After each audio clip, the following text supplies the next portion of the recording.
আজকের বিষয় জানাজার নামাজের সময় মৃত ব্যক্তিকে সামনে রেখে উপস্থিত সকলের উদ্দেশ্যে দেওয়া বক্তব্য কেমন হওয়া উচিত এবং কি কি গুরুত্বপূর্ণ কথা বলতে হবে তাহা বিস্তারিত বলার জন্য আপনাদের সামনে উপস্থিত হয়েছে। আজকের এই বক্তব্য তাদের জন্য যারা এ বিষয়ে অনভিজ্ঞ, কিন্তু আর যারা বিজ্ঞ তাদের জন্য নয়। মূলত যে ব্যক্তি বক্তব্যটি দিবেন তিনি একজন অভিজ্ঞ, শিক্ষিত এবং মার্জিত ইমাম বা বক্তা হবেন।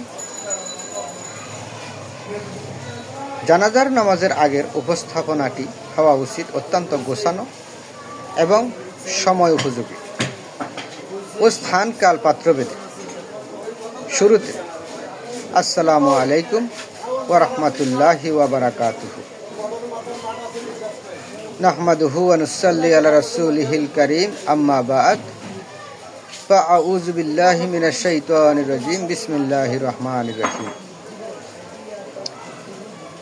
উপস্থিত আগত সম্মানিত মেহমান তথা মুসল্লিবৃন্দ এবং শোকাতুর সুধীজন, আজ আমরা এখানে সমবেত হয়েছি আমাদের অত্যন্ত প্রিয় মৃত ব্যক্তি অমুককে শেষ বিদায় জানাতে। আল্লাহ তাআলা পবিত্র কোরআনে বলেছেন, কুল্লু নাফসিন যায়িকাতুল মাউত, অর্থাৎ প্রত্যেক প্রাণীকে মৃত্যুর স্বাদ গ্রহণ করতে হবে। আজ এই ব্যক্তি শুয়ে আছেন, কাল হয়তো আমি বা আপনি এই খাটিয়ায় শোয়ানো থাকব। বিজ্ঞান বলে আমাদের এই শরীর একটি নশ্বর জৈবিক কাঠামো, কিন্তু আমাদের আত্মা অবিনশ্বর।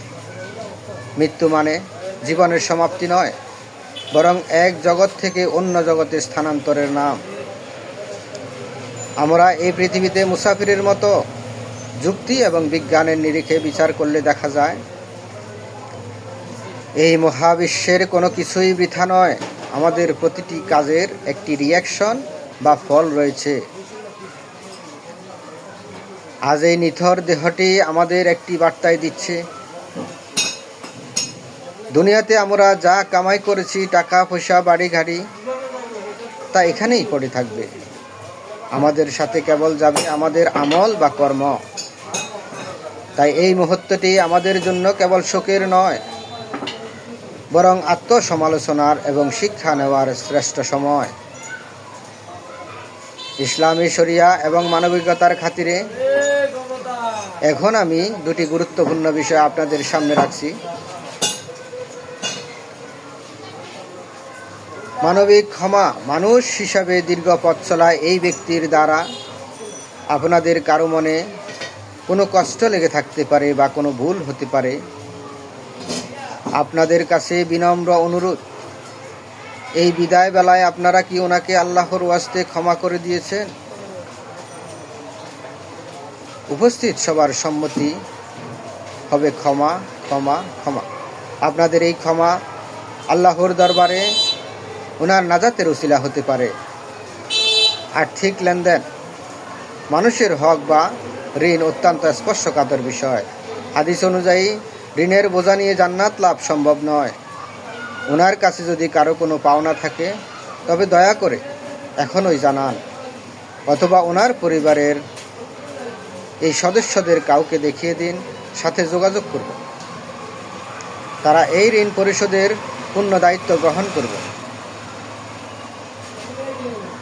জানাজার নিয়মাবলী ও শিক্ষা। অনেকেই হয়তো জানাজার সঠিক সুন্নাহ পদ্ধতি নিয়ে দ্বিধায় থাকেন।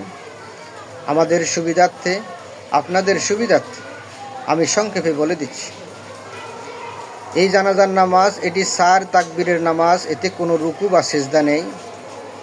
প্রথম তাকবীরের পর আমরা সূরা ফাতিহা পড়ব।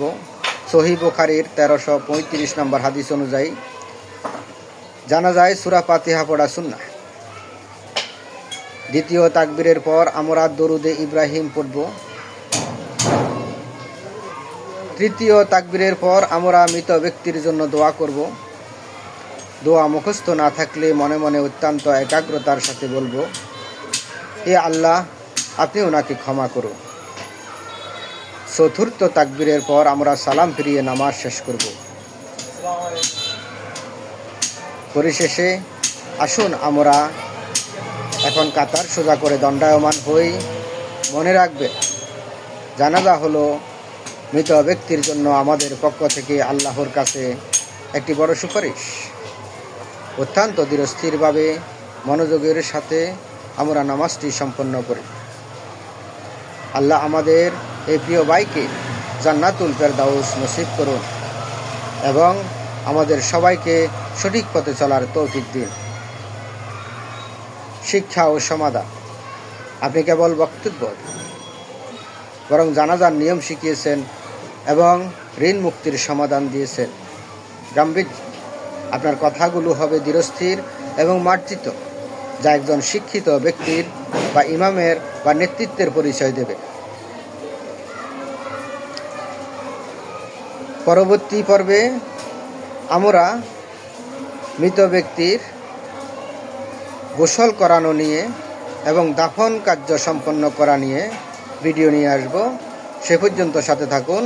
আসসালামু আলাইকুম ওয়া রাহমাতুল্লাহি ওয়া বারাকাতুহু।